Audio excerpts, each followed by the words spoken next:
और पीछे पीछे कालवन भाग रहा है। अरे कृष्ण कहाँ भाग रहे हो? और ये भागते भागते मथुरा से राजस्थान में प्रवेश करके धौलपुर के पास एक गंधमादन नाम का पर्वत है, उसी में प्रवेश कर गए, गुफा में प्रवेश कर गए। और यहाँ पर मुचकुंद नाम का राजा पड़ा था। भगवान ने तन से पीताम्बर उतारा और पैर से सर तक ढक दिया और बड़े आराम से जाके गुफा के अंदर छुप के बैठ गए। कालवन आया, अब उसे क्या पता कि कौन है, वो तो यही समझ रहा था कि कृष्ण है। कालवन ने कहा, अरे कृष्ण तू यहाँ पर लेकर सो रहा है, और वो भी इतनी गहरी निद्रा में। इसको इतना क्रोध आया कि आवेश में आकर इसने उसी सोए हुए राजा पर अपने पैर का प्रहार कर दिया। और जैसे पैर का प्रहार किया, दे देना अग्निनाद मुचकुंद पर पत्र का प्रहार हुआ और ये उठ कर बैठ गया। जैसे कालवन की तरफ देखा, एक क्षण नहीं लगा, कालवन जल करके भस्म हो गया। जब कालवन जल करके भस्म हो गया, भगवान वही चतुर्भुजी रूप में प्रकट हो गए। राजा परीक्षित ने पूछा कि ये कालवन है कौन?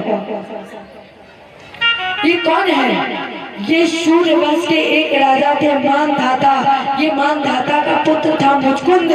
देवासुर संग्राम में इंद्र के पद से युद्ध किया, इंद्र को विजय मिले, कहा वर मांग लो, तो इसने मांगा कि हम बहुत थक गए युद्ध कर करके, अब हम सोना चाहते हैं। इतना ही नहीं, हम जब सो जाए और जो मेरी निद्रा में व्यवधान करे, हम उसे देखें और वो जो जल करके भस्म हो जाए। इतना ही नहीं, जब जल करके भस्म हो जाए तो मुझे आपका दर्शन चतुर्भुजी रूप में हो। मुझको ने प्रणाम किया, प्रश्न किया, प्रभु आप कौन हैं? क्योंकि उसे तो पता ही नहीं था, वो तो यही समझ रहा था कि एक साधारण मानव है।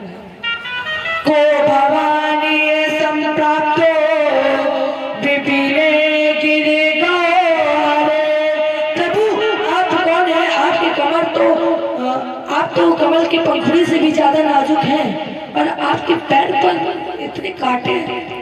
भगवान बोले, मैं वही हूँ जिसके हजारों नाम हैं, जिसके हजारों जन्म हैं। मुझको मैं वही हूँ जिसके हजारों कर्म हैं। कौन?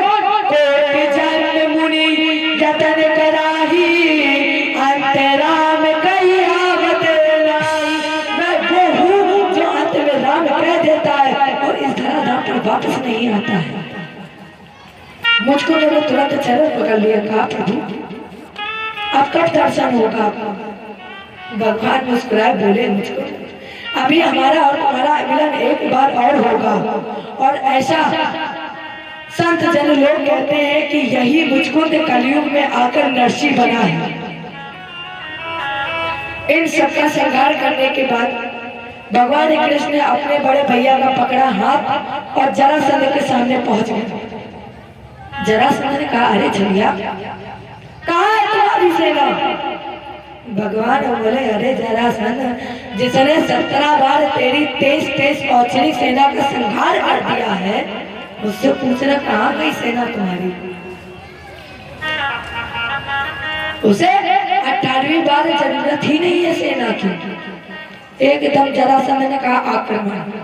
अलग अलग संत संप्रदाय वैष्णव। भगवान बोले, तौरा भागो। तो कृष्ण युद्ध मैदान छोड़ करके भाग गए। और जब ये मैदान छोड़कर भागे, तभी से इनका एक नाम रणछोड़ पड़ गया। जय बोलिए रणछोड़ दास भगवान की। समुद्र के किनारे एक 11 योजन ऊंचा पर्वत था। भगवान उसी पर्वत पर चढ़ गए। जरासंध ने पर्वत के चारों तरफ आग लगा दी। जरासंध चला गया, क्योंकि जरासंध को ये लग रहा था कि पर्वत जल जाएगा तो ये भी मर जाएंगे जल करके। भगवान ने जैसे ही जरासंध गया, भगवान ने छलांग लगाई और समुद्र में जो नगर बसाया था, इसी नगर में प्रवेश कर गए। और यहाँ पर भगवान का एक नाम द्वारकाधीश।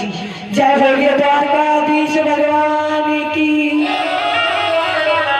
इस द्वारकाधीश भगवान ने सबसे पहले अपने बड़े भैया का विवाह रेवती जी से किया है। रेवत नाम के राजा की पुत्री का नाम रेवती। इनका जन्म सतयुग में हुआ। सतयुग में मनुष्य की उम्र होती है 1,00,000 वर्ष, लंबाई 27.5 हाथ।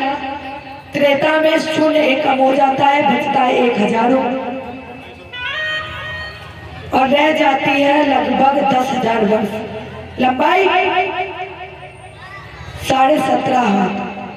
द्वापर में उम्र 1,000 वर्ष, लंबाई 7.5 हाथ और कलयुग में उम्र 100 वर्ष और 7.5 बीता लंबाई। रेवती जी सतयुग की हैं, इसलिए इनकी लंबाई थी